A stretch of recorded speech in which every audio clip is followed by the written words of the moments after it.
Wishing you all a very happy Diwali. I know पिछले एक हफ्ते से वीडियोस नहीं आ रही थी बिकॉज मैं कुछ ऑफलाइन प्रोजेक्ट्स में बिजी था, बट एनीवेज फाइनली मैंने एक ऐसा टॉपिक डिसाइड किया है जो मुझे लगता है 6 ऐसे मिसकंसेप्शन जो हर एक फोटोग्राफर के माइंड में होता है, चाहे वो बिगिनर हो या थोड़े टाइम से आप फोटोज भी ले रहे हो। तो स्टार्ट करते हैं वीडियो, और मैं कुछ ऐसे मिसकंसेप्शन या मे बी कुछ ऐसी चीज़ें जो आप इंटरनेट पे पढ़ते हो देखते, शायद मैंने भी पहले बताई होंगी, बट इस वीडियो में मैं थोड़ा सा बात करूंगा डिटेल में जाके।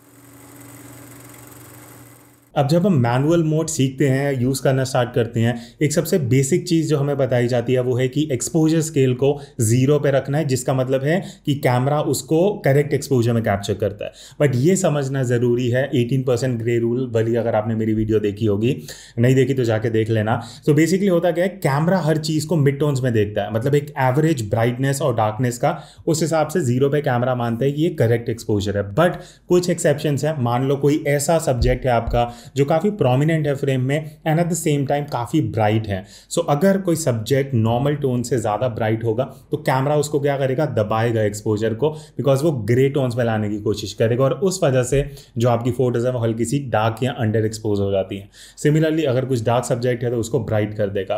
तो ये जो मिसकंसेप्शन है कि हमेशा 0 पे रखना है, ऐसा ज़रूरी नहीं है। मेजॉरिटी केसेस में आप 0 पे रख सकते हो स्केल को, बट उसके बाद आपको बिल्ड अप ऑन करना पड़ेगा। अगर आपको लग रहा है फोटो थोड़ी डार्क है, so you have the liberty कि आप उस स्केल को प्लस की तरफ ले जाके फोटो को ब्राइट कर सकते हो, माइनस की तरफ ले जाके फोटो को डार्क कर सकते हो। अगर इसको और डिटेल में आपको समझना है तो मैं यहाँ पे वीडियो डाल दूंगा आई बटन में, यहाँ पे जहाँ पे भी, तो वहाँ पे आपको ज़्यादा डिटेल में ये चीज़ समझ आ जाएगी। लाइटिंग का फोटोग्राफी में उतना ही इंपॉर्टेंस है जितना एक कार में पेट्रोल या डीजल का, उसके बिना आपका काम नहीं चल सकता। तो अब अगर मैं बात करूं लाइटिंग की, एक तो ऑब्वियसली एक क्वालिटी है कि वो अभी आप देख रहे हो कि लाइट आ रही है तो एक्सपोजर बेटर हो रहा है, आईएसओ आपका कंट्रोल हो रहा है, वो सारी चीज़ें एक इंपॉर्टेंट पार्ट है। बट उससे भी इंपॉर्टेंट चीज़ होती है लाइट की डायरेक्शन। नॉर्मली हम ये लेके चलते हैं स्टार्टिंग में कि लाइट एकदम सामने होगी तो सब्जेक्ट के ऊपर एकदम बढ़िया सा लाइटिंग आएगा और फोटो बहुत बढ़िया आएगा।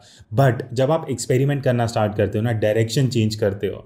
अगर आप सनलाइट की बात करो, अगर सब्जेक्ट के पीछे लाइट है तो कुछ इस तरीके का आप अलग से एम्बियंस क्रिएट कर सकते हो। साइड लाइटिंग में आप ड्रामा क्रिएट कर सकते हो, मतलब दिन के किस टाइम में आप फोटो ले रहे हो वहां पे भी बहुत डिफरेंस आता है। सनराइज के टाइम आप गोल्डन लाइट कैप्चर कर सकते हो, वही दोपहर के टाइम एकदम हार्ड शैडोज आती हैं।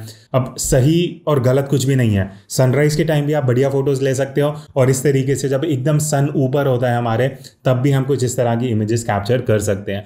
तो सारी बात इसी पे आ जाती है कि कुछ सही और गलत लाइटिंग नहीं है, आपको ये डिसाइड करना पड़ेगा। बिकॉज लाइटिंग एक मतलब लाइट से आप अपनी इमेज का मूड सेट कर सकते हो। तो अगर आप ड्रामा क्रिएट करना चाह रहे हो तो आप हार्ड लाइट ले सकते हो, अगर आप एकदम शैडोलेस इमेज कैप्चर करना चाह रहे हो तो आप सॉफ्ट लाइट में कैप्चर कर सकते हो। और जितने आप एक्सपेरिमेंट्स करोगे उतना जल्दी आप इस चीज़ को समझ पाओगे।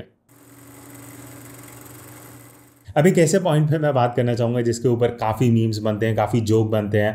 तो आपने भी ये पढ़ा होगा कहीं ना कहीं कि अगर आप एक अच्छे फोटोग्राफर हो तो आपको हमेशा मैनुअल मोड में शूट करना चाहिए। मुझे लगता है ऐसा सही नहीं है, बिकॉज मेरा जो शूटिंग स्टाइल है मैं 85% शायद एपर्चर प्रायोरिटी या शटर प्रायोरिटी पे शूट कर रहा होता हूँ। मैनुअल मोड का आपको कॉन्सेप्ट समझना पड़ेगा। जब तक लाइट कांस्टेंट है, या तो लाइट में वेरिएशन नहीं आ रही, डायरेक्शन चेंज नहीं हो रहा, तब तक मैनुअल मोड ही आपके लिए आइडियल है। बिकॉज अगर लाइट सेम है, अब इस सेटअप में मैं आज अभी से 12 घंटे बाद भी शूट करूंगा तो मेरा सेम एक्सपोजर आ सकता है। बट जब मैं आउटडोर शूट कर रहा हूँ, अगर क्लाउडी है मान लेते हैं, तो क्लाउड कभी सन के आगे आ रहा है, कभी हट रहा है, तो लाइट आपकी बहुत फ्रीक्वेंटली चेंज होती है। स्ट्रीट फोटोग्राफी में कहीं शैडो है, कहीं लाइट है, तो अगर आप सेटिंग्स ही चेंज करने बैठ जाओगे, तीनों पैरामीटर्स चेंज करोगे, तो कहीं ना कहीं आपका मूवमेंट खत्म हो जाएगा।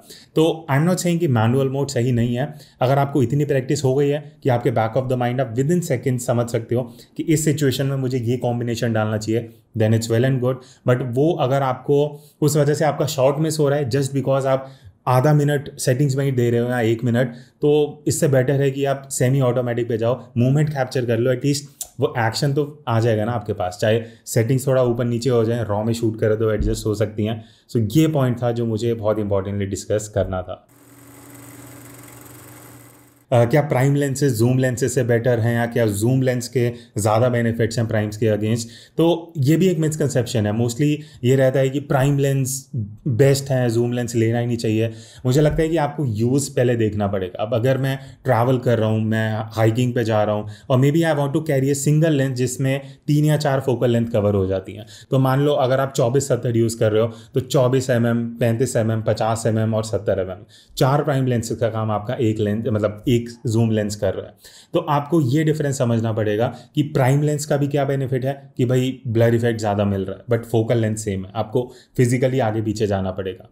तो अगर हम बात करें कि जो इंटरनेट पे हम पढ़ते हैं कि शार्पनेस प्राइम की ज़्यादा है, आज से 5 साल पहले बहुत ज़्यादा डिफरेंस था। अब जो डिफरेंस है वो कम होता जा रहा है। तो डिपेंडिंग कि आप किस बजट में लेंसेज देख रहे हो। तो अगर आप अच्छे बजट में जूम लेंस लेते हो तो उसकी क्वालिटी भी काफ़ी अच्छी है। बट अगर आपका प्राइमरी ऑब्जेक्टिव है कि आपको ब्लर इफेक्ट 1.8 या 1.2 वाला चाहिए, देन ऑब्वियसली वो जूम लेंस में तो आपको मिलेगा नहीं। सो जब तक आप ये डिफरेंस नहीं समझोगे ना, तब तक ये जो मिसकंसेप्शन है कि प्राइम लेंस ही बेस्ट है, जूम लेंस तो लेना ही नहीं चाहिए अगर हम प्रोफेशनल शूट कर रहे हैं, मुझे लगता है वो एक हद तक सही नहीं है। बाकी आप लोग कमेंट करके ज़रूर बताना आपके क्या व्यूज़ हैं कि प्राइम लेंस बेटर रहता है या जूम लेंस।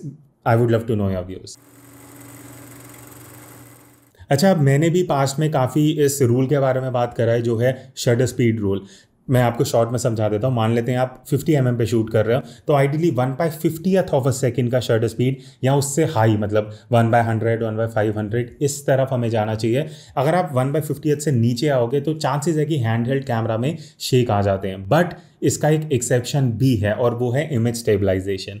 तो अगर आपके लेंस में इमेज स्टेबलाइजेशन है या आपके कैमरा में, तो उसका मतलब ये है कि अगर आपका लेंस 3 स्टॉप का IS रखता है, तो मान लो 50 mm पे, अब मैं 1/1 स्टॉप हो गया 1/25, 1/12, 1/6, तो हैंड हेल्ड प्रैक्टिकली मैं 1/6 ऑफ अ सेकेंड पे हैंड हेल्ड फोटो ले सकता हूँ विद मिनिमम शेक। तो अगर आपके लेंस में IS है तो वो जो रूल है उसको हम ब्रेक कर सकते हैं, तो ये समझना ज़रूरी है। सिमिलरली अगर आप 200 mm पे शूट कर रहे हो तो 150, तो 1/25 ऑफ अ सेकेंड पे आप हैंडल शूट कर सकते हो, तो उसमें इतना कोई शेक नहीं आएगा। बट अगर लेंस में IS नहीं है तो आपको वो रूल के साथ स्टिक करना पड़ेगा। लास्ट पॉइंट, और स्पेशली ये वाला जो टॉपिक है मैंने एंड तक रखा था बिकॉज ये अगेन एक बहुत बड़ा डिबेटेबल पॉइंट है कि क्रॉप सेंसर ज़्यादा जूम देते हैं, इस वजह से हमें क्रॉप सेंसर लेना चाहिए वाइल्ड लाइफ या स्पोर्ट्स के लिए।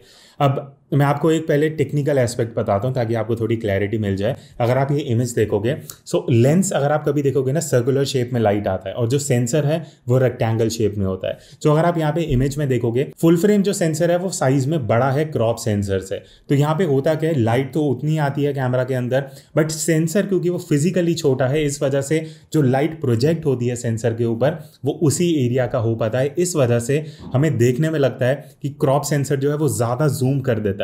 वो जूम नहीं कर रहा, वो एक स्मॉलर पोर्शन ऑफ एरिया को कैप्चर कर रहा है, जिस वजह से वो सिर्फ वो ही हमें इमेज में दिखाता है। सो आइडियली क्या हो रहा है, आपकी फोकल लेंथ उतनी ही है, क्रॉप फैक्टर अप्लाई हो रहा है। तो अगर आप 50 mm लेंस अपने क्रॉप बॉडी में लगा रहे हो तो आपको 75 से 80 mm का एंगल ऑफ व्यू मिल रहा है। तो होता क्या है, आपकी फोकल लेंथ मल्टीप्लाई नहीं हो जाती, आपका जो पर्सपेक्टिव है वो चेंज होता है। तो अगर आप वाइल्ड लाइफ भी कर रहे हो 500 mm के साथ, आपका जो आपको एंगल ऑफ व्यू मिलेगा वो 750 या 800 mm का आएगा, बट एक्चुअली वो उतना फोकल लेंथ इंक्रीज नहीं हो रही, जस्ट दैट वो पोर्शन आपको दिख रहा है, इस वजह से हमें ऐसा लगता है कि जूम इन हो गया है। सो आई होप ये जो कॉन्सेप्ट है इससे आपको कुछ चीज़ें क्लियर हुई होंगी, जो मिसकंसेप्शंस हैं। अगर इन 6 में से कोई भी एक पॉइंट आपके लिए हेल्पफुल रहा तो मुझे कमेंट करके ज़रूर बताना। आपकी कोई व्यूज़ हैं, मैंने जो पॉइंट्स बोले कुछ उसके ऊपर आपको कुछ सजेस्ट करना है, डू कमेंट बिलो। इसी तरह मैं आगे रेगुलर वीडियोस के साथ आता रहूँगा, तो अगर आपने सब्सक्राइब नहीं करा है don't forget to subscribe to this channel. मैं मिलता हूँ आगे इसी तरह इंटरेस्टिंग एंड इन्फॉर्मेटिव वीडियोस में। Till then take care and keep clicking.